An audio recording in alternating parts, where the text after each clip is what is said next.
നമ്മുടെ വാഴത്തോട്ടത്തിലാണ് ഇത് നനയൊക്കെയാണ് നടന്നുകൊണ്ടിരിക്കുന്നത്. നമ്മുടെ തോട്ടത്തിൽ തന്നെ എന്തെങ്കിലുമൊക്കെ ജോലി ചെയ്യുമ്പോൾ നമുക്ക് കിട്ടുന്ന ഒരു സെൽഫ് സാറ്റിസ്ഫാക്ഷൻ ഉണ്ടല്ലേ. പിന്നെ അതുപോലെ തന്നെ നമ്മൾ നട്ട സാധനങ്ങൾ ഇങ്ങനെ കൊലച്ചോ കായിട്ടോ പൂവിട്ടോ ഒക്കെ കാണുമ്പോൾ കിട്ടുന്ന ഒരു സന്തോഷം കൂടിയില്ലേ. അപ്പോൾ ആ സന്തോഷം കൂടി നമുക്ക് എക്സ്പീരിയൻസ് ചെയ്യാൻ പറ്റുന്നുണ്ട് സ്വന്തമായിട്ട് ഇങ്ങനെ കുന്നംകായ കൃഷി ചെയ്യുന്നതോടുകൂടി കേട്ടോ. നമ്മുടെ ഒരെണ്ണം ഇത് ആക്ച്വലി ഉണ്ടല്ലോ, ചുണ്ട് നമുക്ക് എടുക്കാനുള്ള സമയമായി.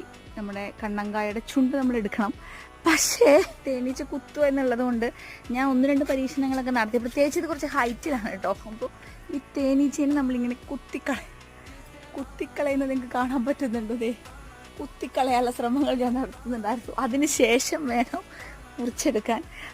കുറച്ച് മേളിലായതുകൊണ്ട് എത്തുന്നില്ല. അത്യാവശ്യം നല്ല ഹൈറ്റുള്ള വാഴയാണ്.